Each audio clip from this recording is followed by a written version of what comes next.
Remember to subscribe and hit the notification button to keep up to date with our latest videos.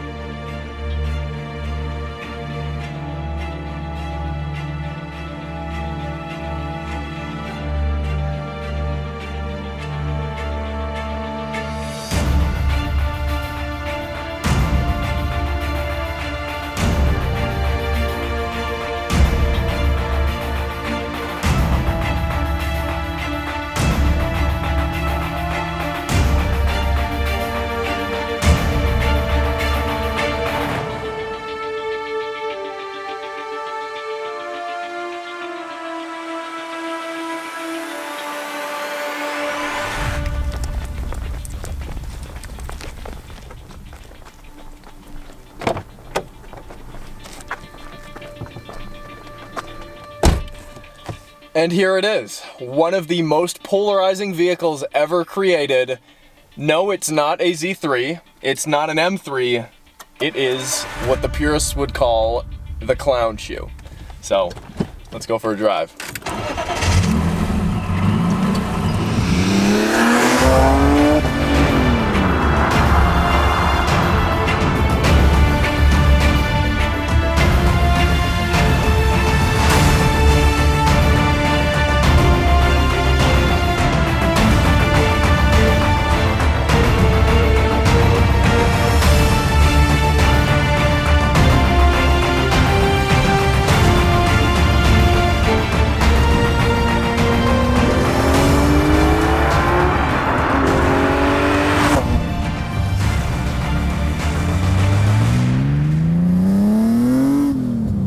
So exactly a year ago, I drove a turbocharged E46 M3 on this very road. And here we are a year later, driving a Z3 M Coupe, or as what some of you would call it, the clown shoe, the BMW clown shoe, you guys. Finally behind the wheel of one of these. So this particular clown shoe has been done up by Ghery and the guys over at Garage 54 in Glendale, California, just outside of LA. And it's got a Vortech supercharger on it, putting down at, roughly 20 PSI, somewhere between 800 and 900 wheel horsepower. Now, no, that's not the trim that I'm driving today. It is a little bit down-tuned at about kind of 10 to 14 PSI, running roughly 5 to 600 wheel horsepower. Still no joke, okay? Enough to scare the shit out of me. So we're gonna take it for a drive, see how it handles, and experience what it's like to drive one of the last true dedicated M driving experiences.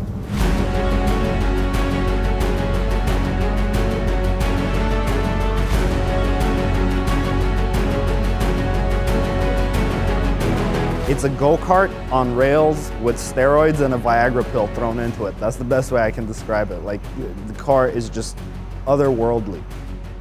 If you had to wrangle a wild Mustang or something like that, that's what it is. When the horse or the car trusts you, it works in unison. When you don't know what you're doing, it's gonna buck you off. The car is very visceral, very visceral. You feel the shifter, you hear the noise, you hear the diff line, you smell the ethanol, and I don't know, there's like this frequency about it when you're in the car. Just everything transmits this like energy or aura when you're driving it. You become one with the car. Ghery's the one who's mastered it.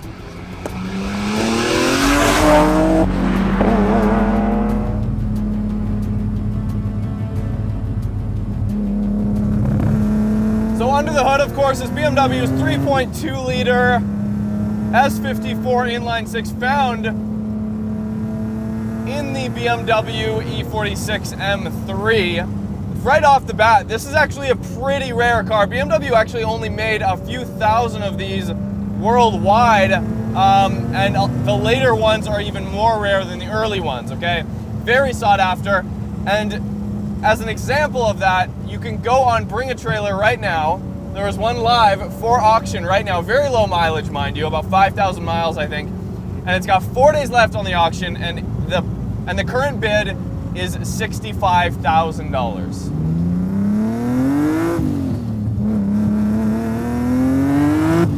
So first things to note, Ghery has basically built this car, in his words, to be the perfect daily driver. Now naturally, a BMW M3 powered hatchback is the ultimate daily driver to begin with. So it's the perfect platform to build upon, and that's exactly what Ghery has done and the guys over at Garage 54. So kind of included with this package is, of course, the Vortech supercharger under the hood, pushing however many horsepower you want, between like 500 and 800 wheel.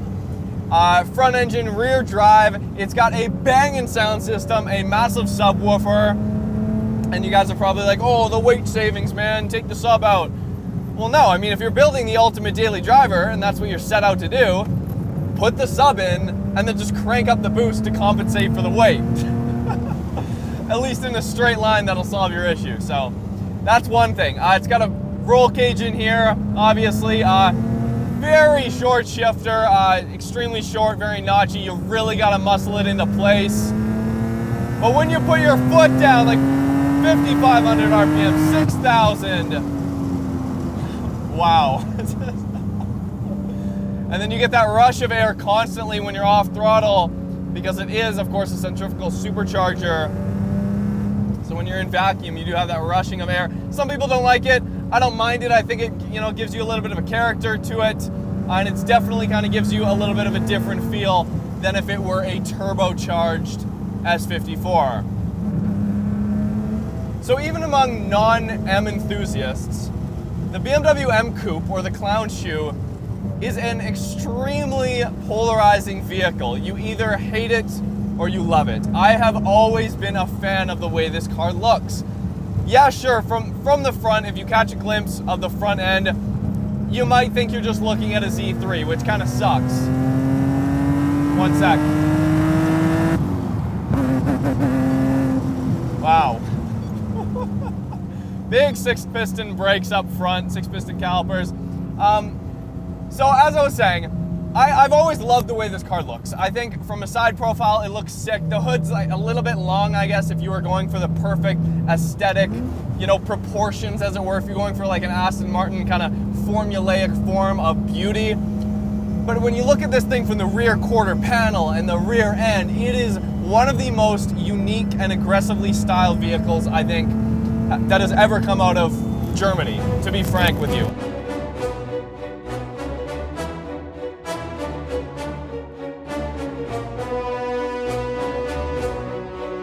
I got the car roughly about 10 years ago from Texas. Bone stock, needed some love, not the best condition. Over the years, I just went through all of it, changed. Pretty much the only thing left original now is this dash. Everything else has been changed. 2000s originally came with the BMW S52 motor. A few years into it, I imported an S50 B32 Euro M3 engine, swapped that in here. That lasted about a year, gave me a lot of issues. A few years later, I ended up doing a E46 M3 engine, an S54 engine swap in here. I stripped the car down to nothing. There's just a shell. I rebuilt it as if it came from the factory with an S54. Everything I could, I replaced. Every seal, every foam, everything. Engine wiring harness is one shot from the front of the car to the back. I stripped everything, did that. I upgraded the traction control system, the brake system to the newer DSC system. Everything under the car is changed, in the car, everywhere. It's all replaced. It's like a factory S54 M Coupe. So the engine came out of an E46 M3 as well as a 6-speed transmission. I've gone through the entire engine, built it with my own configuration. Raised the compression up to 12:1. It's running with a Vortech supercharger, producing about 20 pounds of boost. It runs on E85 only with methanol injection. It has an air-liquid intercooler system. The engine block was sleeved. The piston size was dropped down. It's basically a 3.1 liter S54 now. Cams, pistons, rods, bearings. The Vanos was upgraded, the variable cam timing. The fuel system was completely upgraded for the 85. The cooling system is majorly upgraded. I used to track the car a lot, so the cooling system had to withstand the 100+ degree LA track days, Everything on the car I've done myself, minus the paint and the fabrication and welding. My friend at Castro Motorsports has helped me with the fabrication and welding. I had BMW repaint the car in a factory color with gloss red paint. It's with an extra layer of clear coat. It's, you know, it's beautiful. The suspension is a special suspension made by TC Klein. Because I daily drive the car, the rear end with all the power and all the, you know, the hard driving, the abuse, I kept shattering the rear end. We ended up having to tube frame the whole rear of the car. It's all square tube framed. Differential mount, everything back there is all custom made. It's a full custom exhaust, back to the Eisenman race mufflers. I chose this supercharger for this car because the supercharger's power band really mimics the S54, so it feels, the power band is very similar to stock except just elevated 3 times as much. With 20 pounds of boost, 12-to-1 compression, it makes a little over 800 wheel horsepower as it sits, and it's daily driven this way. The boost doesn't change, nothing changes. This is, I don't like sacrificing, I don't like dyno queens. Raising up the boost for a dyno, driving around with a couple hundred less. This is the car, as I built it, is the way I drive it, and I don't want to sacrifice anything. If you're gonna sacrifice something out of a car, don't do it. You're not gonna buy a painting so you can take a shit on it. Like, you know, it's not artwork, it's a car. It should be driven, it shouldn't be sacrificed with tires, engine, whatever it is. Like,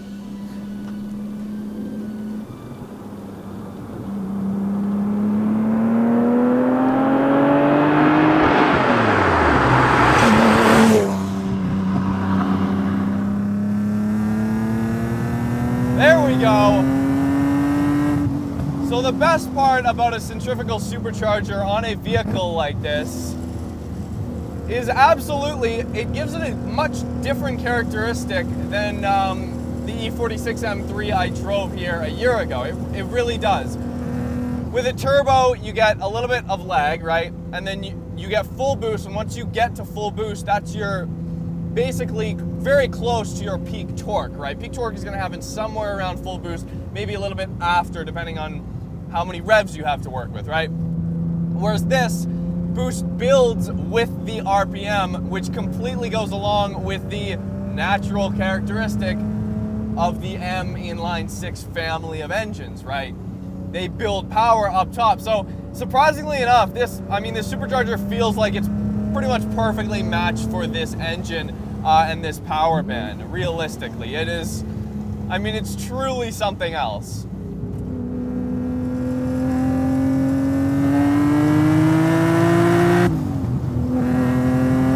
Wow.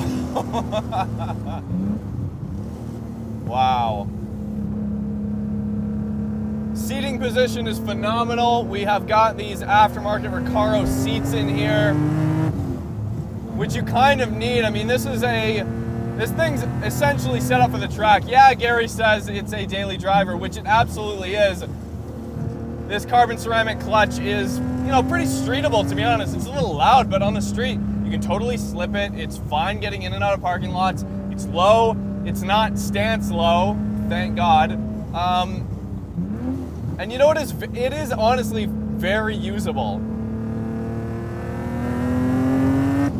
And it's not like a 90mm turbo where you're waiting days and days and days, and then the thing just like rockets you down the road and you're holding on for dear life, and then you got to get out of throttle a second later. If you're on a wide open road like we are now, you really can open it up and gradually kind of, you know, feel the weight transfer through the corners. It is a very powerful straight line car, but at the same time, it still retains what M kind of went out of their way to do with this car. And by going out of their way, when I say that, I actually mean that. I mean, this car was a no compromise car in creating the ultimate driving experience, which M, hate to say it, but kind of used to stand for. I mean, that's what the M cars were all about. 4,500 RPM, pulling. 11 miles an hour. If there was a BMW, I'm gonna throw it out there, you guys. If there was a BMW that I would buy, I love the 90s. I absolutely love 90s era cars because it signifies so much in so many cars in terms of the last of the analog, thrashing, real hardcore machines. And while this does feel very, very similar to an E46 M3, it is actually remarkable how similar it feels. I mean, it's a totally different car. It just is. In terms of the cult following, it's a completely different following this car has versus that E46 M3.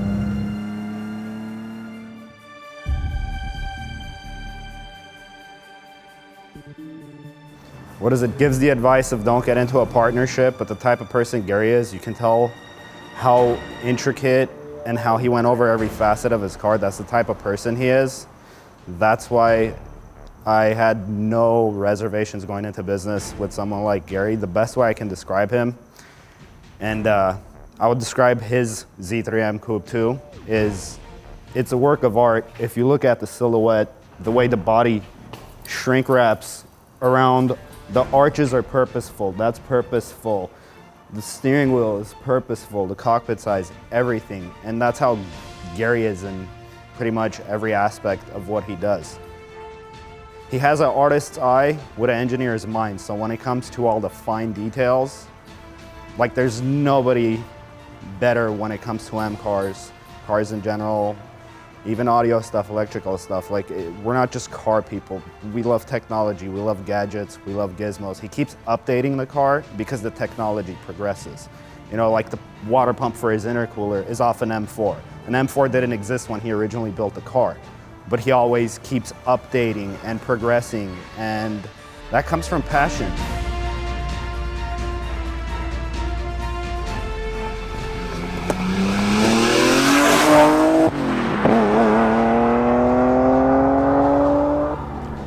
The engine's loud. You can hear the Vortech supercharger up there whining away. It is a loud car, don't get me wrong, but like in the best ways possible. Also, it shoots fire, which we found out on the way down here, which is super cool. But for like an M purist, yeah, you can go and get an E46 M3, but like, I'd rather have one of these. Running E85, at least you guys down here in California actually have it readily available. Up in Vancouver, we only have one station serving 2 million car enthusiasts. I mean, all 2 million people aren't car enthusiasts, but that's the population, right? My God. It is a remarkable vehicle. It is honestly a remarkable vehicle. It's got you can feel the back end get a little bit light when you're coming off throttle going into a corner. It's got a little bit of like a mid-engine kind of feel about it. Building these cars up to what they should be and really putting a lot of heart and soul into a build like this. I'm so happy to hear that not all of these Z3 M Coupes are being treated as garage queens or trailer queens, you know, sitting in garages being like, one day they might go up in value. No, if you talked, I bet you anything, if you talked to the engineers over at the M division in BMW who designed and built this car, they would not want you to do that. They would want you to drive it. This was a no-compromise car. They compromised the looks of this car in favor of a better handling and more dedicated car than the E46 M3, and absolutely the Z3M. Absolutely. My whole goal for the car was to make the most fun car possible. It ended up being my daily driver, as crazy as it got, and I love driving it. I have a big stereo in there with focal speakers, a custom sofa, custom box. You know, high power sounds great. I have everything I would want in a daily driver. All my features, everything in the car works. AC works, the traction control works. Everything that came from factory works. I have a steering wheel off of a Z4 M Coupe that I machined and modified the wiring. It all works just like it would have if it came factory. My shift knob was a special made shift knob by a specialty person in Mexico. He spent 3 months making it, looked at 80 different pieces of wood till he found the right one. The brakes are AP Racing off of an Audi touring car. They're 6-piston in the front, sequential, 4-piston in the back. It has C6 Z06 rotors. I don't think I've ever seen another car that's been modified with this much detail, this much attention in any form. It's easy to make a car fast, it's easy to make a car handle well, it's easy to make a car reliable. Doing everything to one car and having it reliable and be able to beat on it was the hardest thing. I've broken everything 100 times, I've reinforced everything 100 times or changed the way it works or going back to stock, whatever it took to make it work better.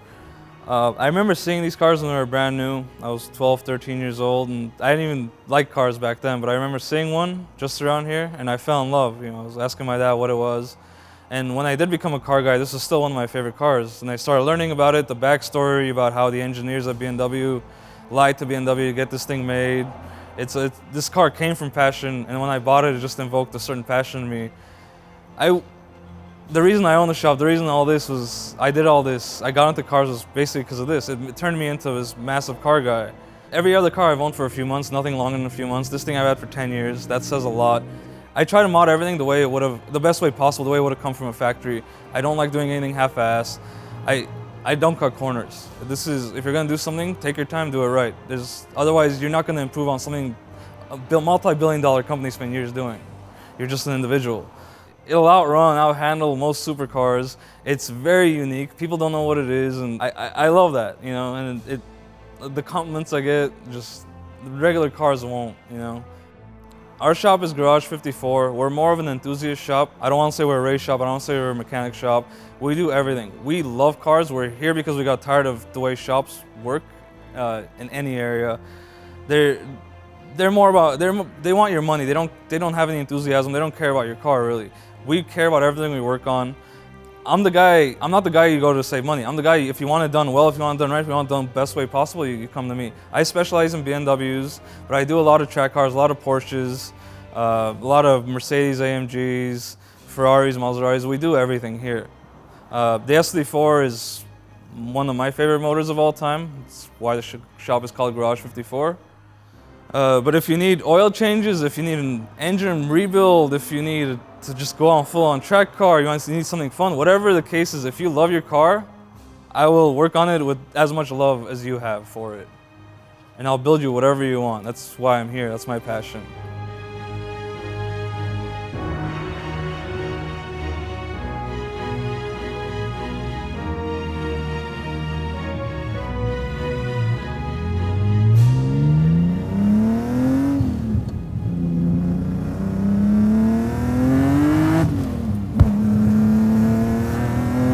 That was fire. That was definitely fire. Oh man. Every time I drive an M car, it's weird because like I feel like a Japanese car enthusiast at heart, but every time I drive an M car, I'm like, why don't I own one of these? What, you know? I mean, this might be my favorite M car I've ever driven. Yeah, it's scary fast. Scary fast. And I honestly, you guys, I don't use that term lightly because like a 300 or 400 horsepower STI is not scary fast or scary. But when you've got a tiny, very short wheelbase car, rear wheel, like front engine, rear drive, with 600 wheel horsepower, that's scary. Wow. Throttle response is on point. Very good throttle response. Relatively easy to heel toe.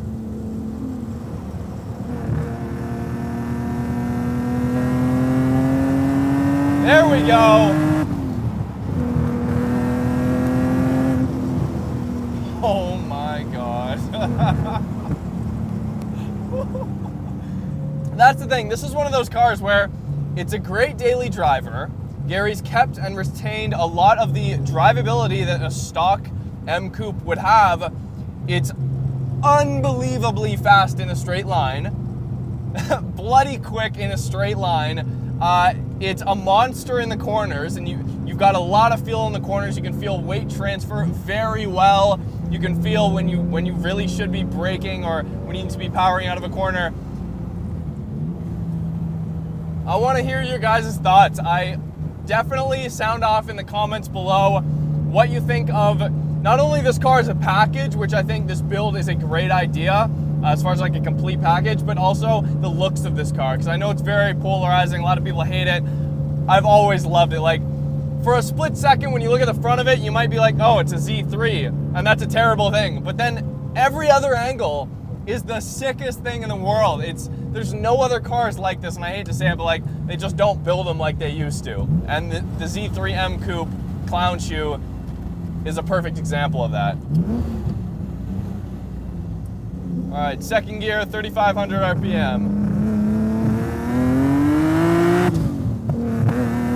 Oh yeah, there we go. Woo! So connected to the road. 12 miles an hour and incredibly connected to the road. Anyways, thank you guys. Thank you guys so much for watching this episode of Roads Untraveled. I hope you guys enjoyed it. Definitely check out Garage 54 Gary and the guys over in Glendale, California. I cannot thank you enough. Yeah, I mean, this is an M Coupe. It's one of the sickest M cars I've ever driven, and we'll see you guys next time.